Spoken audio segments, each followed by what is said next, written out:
এই সব কি ঈশান? এই মেয়েটাকে এখানে এনেছিস কেন? কারণ ওই আমার কাছে সবকিছু বাবা। আমরা আর একে অপরের থেকে দূরে থাকতে পারবো না। আর না মিথ্যে বলতে চাই যে আমরা দুজনে একসাথে নেই। আচ্ছা নূর, দেখলে তুমি নম্রতাকে? কি চালাক দেখেছো? সত্যি এমনিতে তো সকলের সামনে বোকা সেজে থাকে, এত মিথ্যে কথা বললো। কিন্তু হ্যাঁ, বলতেই হবে, ভাগ্য আছে মেয়েটার, ভালোবাসাও ফিরে পেলো, বাড়ি সকলে মেনেও নিল। এখন তো ওদের দুজনকে আলাদা করা আরো কঠিন কাজ হয়ে গেল সত্যি।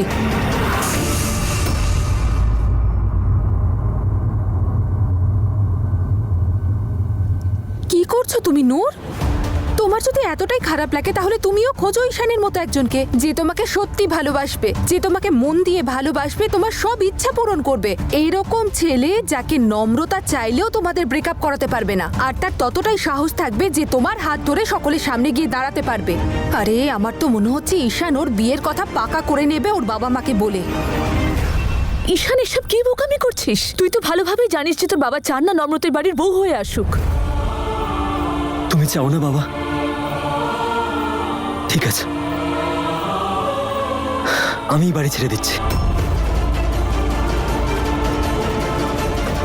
নম্রতা এই বাড়ির বৌমা হবে না, কিন্তু ও আমার বউ নিশ্চয়ই হবে। আর তো কোনো প্রবলেম নেই না তোমার? তুই এসব কি বলছিস? একটু ভেবেচিন্তে কথা বল। আমি তোদের দুজনকে একে অপরের থেকে দূরে থাকতে বলেছিলাম, কারণ একমাত্র তাতেই তুই সুরক্ষিত থাকবি। আমার সুরক্ষা? আমি একজন পুলিশ অফিসার বাবা, আমার ডিউটি মানুষজনকে সাহায্য করা। যদি আমি নিজেরই সুরক্ষা করতে না পারি, নিজের ফ্যামিলিকে সুরক্ষিত করতে না পারি, তাদের খেয়াল না রাখতে পারি, কেউ ট্রাস্ট করবে আমাকে? থাকবে না বাবা। আজ আমি তোমার কাছে হাত জোড়ো করছি, প্লিজ বলে দাও কে সেই লোকগুলো যারা আমাদেরকে আলাদা করার জন্য তোমাকে ব্ল্যাকমেল করছে? ব্ল্যাকমেল? কারা করছে? তুমি এটাই চাও না যে আমি বীর আঙ্কেলের তনু আন্টির কেসের ইনভেস্টিগেশন না করি, এই ফাইলটা বন্ধ করে দিই? ঠিক আছে, করবো না আমি। আজ আমি বলে যাচ্ছি যে নম্রতা আমার কাছে আমার ওপরওয়ালা, আমার সবকিছু।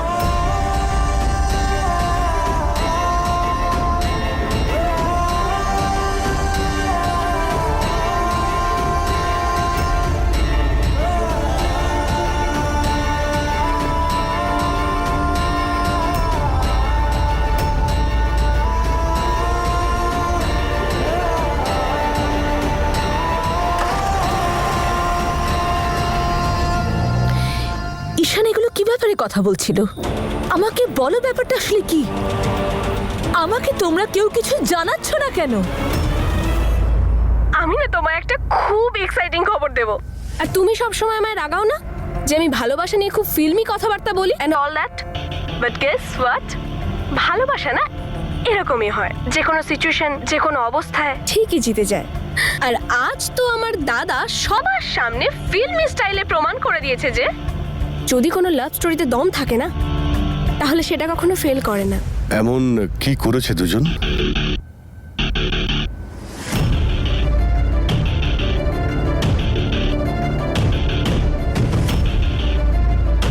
কিন্তু কিন্তু তুমি কি জানো, সব লাভ স্টোরির মতো এই লাভ স্টোরিতেও টুইস্ট আছে। আমার দাদা আর আমার বেস্ট ফ্রেন্ডের লাভ স্টোরির শত্রু আমাদের বাড়ির কেউ নয়, বরং বাইরের কেউ। এক্স্যাক্ট ব্যাপারটা কি সেটা তো আমি জানি না, কিন্তু হ্যাঁ, বাবা আর দাদার কথায় তো এটুকু বোঝা যাচ্ছিল যে কেউ তো আছে যে চায় না যে দাদা আর নম্রতা এক হোক। আরে স্যার, এটার কি দরকার ছিল? আপনি যে অ্যাডভান্স দিয়েছিলেন তার বদলেই আমরা ঈশানকে শেষ করে দিতাম। আমার পুরো বিশ্বাস আছে যে আমার দাদা আর আমার বেস্ট ফ্রেন্ডের লাভ স্টোরি না অমর হবেই হবে। মানতে হবে নম্রতা ঈশানের ভালোবাসাকে। নম্রতা তো তোমার থেকে সব দিক থেকে এগিয়ে যাচ্ছে নূর। দেখো, ওর বিয়েটাও ঠিক তোমার আগেই হয়ে যাবে। এখন তো ও নিজের পায়েও দাঁড়িয়ে গেছে, কারোর উপর ডিপেন্ডেন্ট নয় তোমার মতো। তোমাকে তো আজও ছোটখাটো জিনিসের জন্যও বাড়ির লোকের কাছেই হাত পাততে হয়।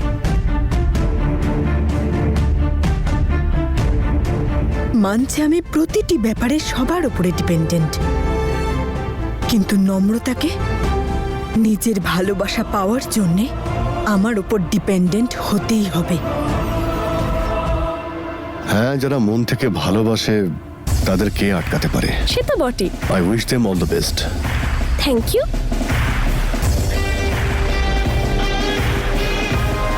শুধু আমারই বেস্ট উইশেস নয়, ওরা আরো অনেকের বেস্ট উইশেস পাবে। ওদের দুজনকে ভালোবাসার মূল্য তো দিতেই হবে, কারণ ড্যাডের রাস্তায় যে বাধা দেয়, ড্যাড তার সব রাস্তা বন্ধ করে দেয়।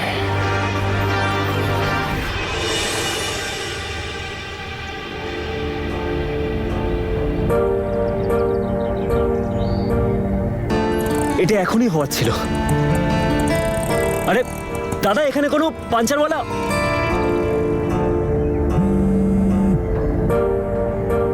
হ্যালো, তুই কোথায় ঈশান, এখনো পৌঁছালি না? আরে নম্রতা, আমার গাড়ি টায়ার পাঞ্চার হয়ে গেছে। I am really sorry. আমার একটু দেরি হবে, কিন্তু আমি আসছি। আচ্ছা ঠিক আছে, ততক্ষণ কয়েকটা মেল আছে, সেগুলো কমপ্লিট করে নি। ওকে, বাই।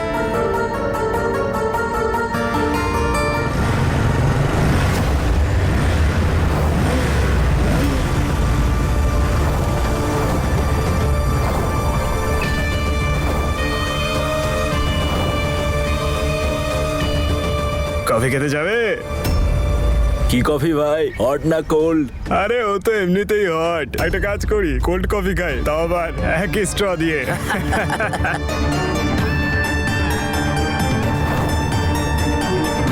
আরে চলো, লজ্জা পাচ্ছ কেন?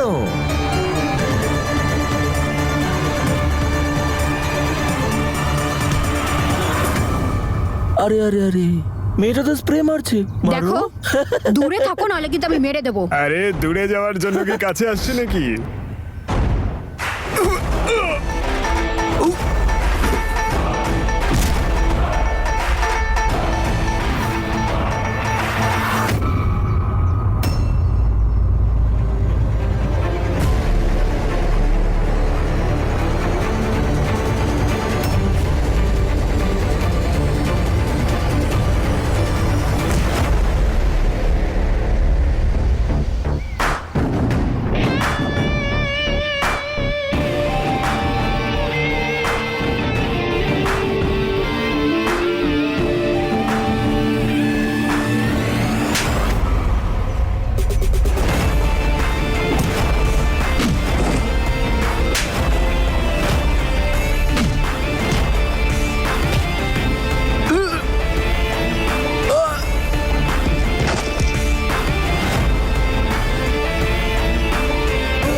আমার তো মনে হচ্ছে এরা তারাই, যারা আগেও আমার উপরে অ্যাটাক করেছিল। ছোটখাটো হুমকি অনেক হয়েছে, এবার বড় কিছু করতে হবে, যাতে ওদের দুজনের মাথায় যে প্রেমের ভূত চেপেছে সেটা একেবারে নেমে যায়।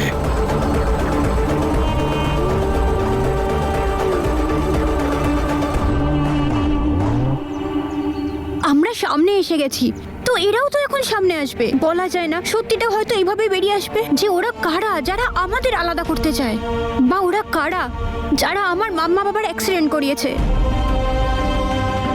মনে হয় তুই ঠিকই বলছিস, তুই চিন্তা করিস না, আমি আছি তো তোর সাথে।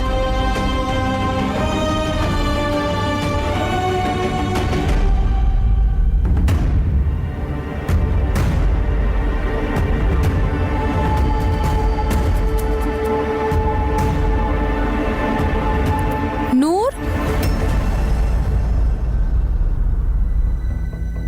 এত সেজে গুজে কোথায় যাচ্ছ তুমি? তোর তো আজ এক্সামও নেই, আর কলেজে তো বন্ধ। তাহলে বেস্ট অফ লাক বলো আমাকে। তুমিই তো বলেছিলে এমন কোনো ছেলে খুঁজে বার করতে যার থেকে দূরে থাকার জন্য নম্রতা আমাকে জোর করতে না পারে। ওইটাই। বেশ, তাহলে অল দ্য বেস্ট।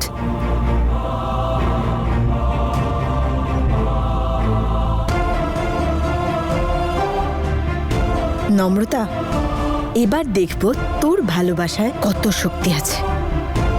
আজ সন্ধ্যের আগে নিজের ভালোবাসা পাওয়ার জন্যে তোর সবচেয়ে বেশি আমাকে প্রয়োজন হবে। এবার জমবে মজা।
ভাই তুই আমার বন্ধুর নাক ভেঙে দিয়েছিস, এবার তুই বল তোকে কোথা থেকে ভাঙা শুরু করব?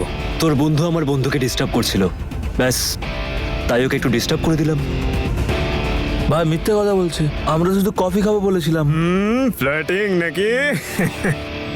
আরে ভাই সুন্দর মেয়েদের দেখে তো সবাই ফ্লার্ট করে, এটা তো ও জানে। She could have handle it. কি ম্যাডাম? Just shut up. আর এটা তোমার ভুল ধারণা যে তুমি যে কোনো মেয়ের সাথে ফ্লার্ট করতে পারো। আর তোমার বন্ধুরা আমার সাথে ফ্লার্ট করছিল না, আমাকে হ্যারাস করছিল। বড় কনফিউশন হচ্ছে। একটা কাজ করো, তুমি সিনটাকে আর একবার রিক্রিয়েট করে বলো, আর তারপর আমি বলবো যে হ্যারাস করেছে নাকি ফ্লার্টিং করেছে। কি